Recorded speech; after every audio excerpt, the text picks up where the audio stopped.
Good evening, live from the MLB Players Trust Gala in Phoenix. This is Roy Kessel for Sports Philanthropy Network, and we're excited to have with us a very special guest today. So tell everybody your name and what organization you're representing. I'm Huascar Fuentes. I'm the founder of Project Baseball AC in Arizona. So, Huascar, tell us how you started that, because there's so many organizations around. What made you decide to start your own organization? Was just working with different people and seeing that wasn't my motivation being in that place, because I didn't see them doing it by the heart. I just see people just trying to do it because of the money. And I feel like the young generation need people who want to guide them to the right path. And I decided to create Project Baseball to focus on those people that need it the most, and the people that don't get the opportunity fair, try to teach them how to do it the right way and be better human beings and not just players. So for you yourself, how did you get interested in baseball? Well, at such a young age in Dominican Republic, that is the only thing that we do. My family, my whole family, we all play baseball, and I became a professional baseball player in 2013 with Pittsburgh Pirates. Then in 2018, my career was over, and I decided to keep living through baseball, living with the gift that God gave me. And here we are teaching kids and helping the young generation to be better. So as you said, when you started in the Dominican, right, baseball's very, very popular there. What did you see when you were in Phoenix that showed you that there was a big lack of other organizations that were giving from the heart? Oh, I think it's the necessity. I feel like the need. I feel like over here things just, we get access to too many things that we don't have back home. Back home we are hungry to make a living, to make a career, and I want to do a cultural. I want to bring my culture to the United States and teach players that there is always something bigger than themselves, that they got to respect the game, respect their family, and just growing up with no other choices. That is why I decided just to make it cultural and try to be different. That is why Project Baseball is different. We try to do it different. So tell us about what those differences look like, right? If we look around the Valley, the whole Phoenix area, there's a lot of baseball programs. There's a lot of organizations trying to get kids to come. As you said, many of them are focused on that youth sports model where it's a pay for play. We need to make money. What makes your organization different? I feel like I have the tough situation because I have all of the kids that nobody wants. We work with kids with a strong attitude, behaviors, and we try to give them a fair opportunity, try to turn them around to be a good people, good player, because many people turn their back on them. People don't support kids that don't have good attitude. That is my program. What is my program about? Those kids that people believe that they don't have a chance, they just need somebody who can tell them, don't worry, I believe on you. And that is what Project Baseball is about. We don't focus on just winning. The winning is going to happen at some point. We focus on teaching the real baseball and use baseball to teach life through baseball, life advice and all of that. And we just creating kids to be a man and teaching them how to do the right thing all the time. Well, you talked about your program, right? I think one of the things that's really interesting is looking at how do you, as a player that made it all the way to the major leagues, right? You play professional baseball. You see the kids with the young attitude. How do you explain to them that that's going to make it more difficult for them to be successful? Because it didn't make it for me. I was the same kid. I have very strong attitude when I was that age. Now I'm familiar with the scenario. I know the things that they're going to be losing because of that. But the way that I changed, that is how I get the opportunity to play baseball. And the way that I was on their side at one time, because I was the same type of kid. People didn't give me the opportunity. I just want to be that guy who is there for the kid. Because when I was that age, I didn't have the support. Now I want to be the support for them.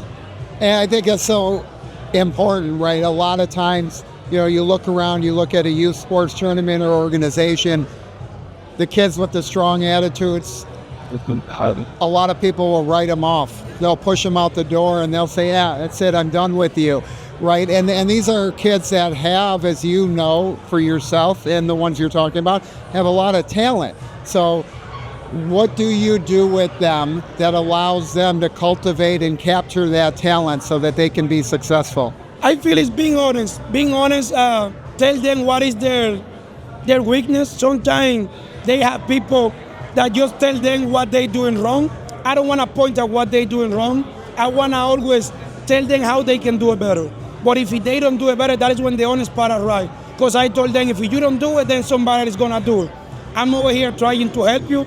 And then they understand at some point, because when you're telling a kid that has a strong attitude, don't cry, you got to figure out why they're crying. And after they know, then you can teach a lesson. And that is what we try to do. Not be blaming them for having the bad attitude, but letting them know if you keep it, it's just going to be the stone on the way that won't allow you to be successful. And I feel like being honest, even when they don't want to hear, is the best way to create confidence between coach and players. So if you look back at yourself, what was the turning point for you in your career? You had a strong attitude. You went through a lot of these things you're talking about. What helped you get on the right track to make you successful? It's funny, but it was a coach that I have in Pittsburgh. He knew I was always telling him my behavior and the things that I did with my brother, friends, and something that I was following the way that my father was with me. And one day he told me, I don't know if you are over here to play baseball or just to have this conversation with me. You can be different. You don't have to turn the same as people that you follow. And then that stick with me, and I say, he's right.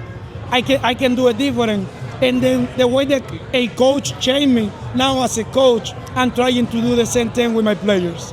And it's interesting because coaches have such a great impact, right? They develop the respect because you know the only thing he wants, he's not asking for anything from you other than he wants what's best for you. Because if you produce, you're going to help the team, right? So, when you talk about that coach, is that somebody you still stay in touch with in your life? Yes. Last year, after 3 years, we didn't see each other. He came to Arizona to visit his grandma, and I told him that the person that I am today is thanks to him, and I do appreciate because he's helping me to use my talent to keep teaching and helping other kids, that if it wasn't because of him, I wouldn't be the person that I am today. So when you look back now, what's one piece of advice that you would like to give to yourself when you were, say, 14 years old? The one that I try to give my kid right now, if you have the opportunity to help somebody that is next to you, do it. Don't wait for any reward or anything. Just do it, because there is people that just need for you to tell them it's going to be okay, or I'm here for you.